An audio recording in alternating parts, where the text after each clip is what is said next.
ഇപ്പോൾ വരുന്ന സുപ്രധാനമായിട്ടുള്ള റിപ്പോർട്ട്, ഇറാനിൽ നിന്ന് ഇന്ത്യ തങ്ങളുടെ പൗരന്മാരെയും വിദ്യാർത്ഥികളെയും ഒഴിപ്പിക്കുന്ന നടപടികൾ തുടരുകയാണ്. ഇന്ത്യൻ പ്രധാനമന്ത്രി നരേന്ദ്രമോദി ഇറാനോട് അഭ്യർത്ഥിച്ചത് പ്രകാരം ഇറാൻ അവരുടെ ബോർഡറുകൾ തുറന്നു കൊടുത്തിരിക്കുന്നു എന്നാണ് നമുക്ക് മനസ്സിലാക്കാൻ സാധിക്കുന്നത്. ഇറാൻ അവരുടെ ലാൻഡ് ബോർഡറുകളാണ് ഇന്ത്യയുടെ റിക്വസ്റ്റ് പ്രകാരം തുറന്നു കൊടുത്തിരിക്കുന്നത്. പോരാത്തതിന് ഇന്ത്യ അവിടെയുള്ള ഓരോ ഇന്ത്യക്കാരുടെയും സുരക്ഷ ഉറപ്പാക്കാനായിട്ടുള്ള എല്ലാ കാര്യങ്ങളും ചെയ്യുന്നുണ്ട് എന്നും ഈ റിപ്പോർട്ടിൽ സൂചിപ്പിക്കുന്നു.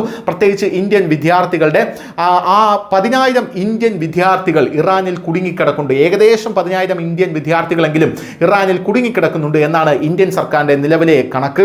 എന്തായാലും ഇന്ത്യൻ വിദ്യാർത്ഥികളെ ഇപ്പോൾ അർമേനിയൻ അതിർത്തി വരെ ഇവാക്യുവേറ്റ് ചെയ്യുന്ന ഇന്ത്യൻ വിദ്യാർത്ഥികളെ ഇപ്പോൾ അർമേനിയൻ അതിർത്തി വരെ എത്തിക്കാൻ ഇന്ത്യക്ക് സാധിച്ചു എന്നും ഇപ്പോൾ റിപ്പോർട്ടുകളെല്ലാം സൂചിപ്പിക്കുന്നു. ഇനി അർമേനിയൻ അതിർത്തി വഴിയുള്ള ഓപ്പറേഷനാണ് ഇന്ത്യ നോക്കേണ്ടത്. പ്രധാനമായും അഫ്ഗാനിസ്ഥാൻ അതിർത്തി വഴി ഇന്ത്യൻ വിദ്യാർത്ഥികളെ ഇങ്ങോട്ടേക്ക് കൊണ്ടുവരാനുള്ള നീക്കമാണോ ഇന്ത്യ നടത്തുന്നതെന്ന് പല ആൾക്കാരും ചോദിക്കുന്നുണ്ട്. എന്തായാലും പാകിസ്ഥാനുമായി ഇന്ത്യക്ക് പ്രശ്നമുള്ളതുകൊണ്ട് പാകിസ്ഥാൻ അതിർത്തി ഇന്ത്യ തിരഞ്ഞെടുക്കില്ല. പോരാത്തതിന് ഇറാനിൽ നിന്ന് തൊട്ടടുത്ത് പാകിസ്ഥാന്റെ അതിർത്തിയാണ്. എന്നാൽ ആ അതിർത്തി തിരഞ്ഞെടുക്കാതെ ചുറ്റി വരുന്ന ഒരു രീതിയാണ് ഇന്ത്യ ഇപ്പോൾ അവലംബിച്ചിരിക്കുന്നത് എന്നാണ് മനസ്സിലാക്കുന്നത്. എന്തായാലും ഇന്ത്യയുടെ റിക്വസ്റ്റിൽ ഇറാൻ പോസിറ്റീവായി റെസ്പോണ്ട് ചെയ്തിരിക്കുന്നു എന്ന വാർത്തയാണ് ഇപ്പോൾ പുറത്തു വരുന്നത്.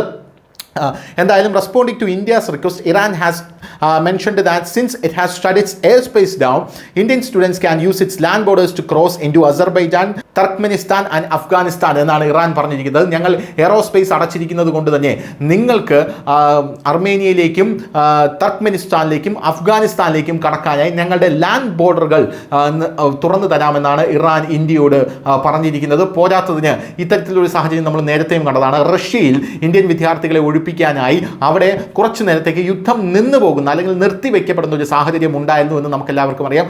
അതിൻ്റെ കൂട്ടത്തിലാണ് യഥാർത്ഥത്തിൽ പാകിസ്ഥാൻ വിദ്യാർത്ഥികൾ പോലും അവിടെ നിന്ന് രക്ഷപ്പെട്ടത്.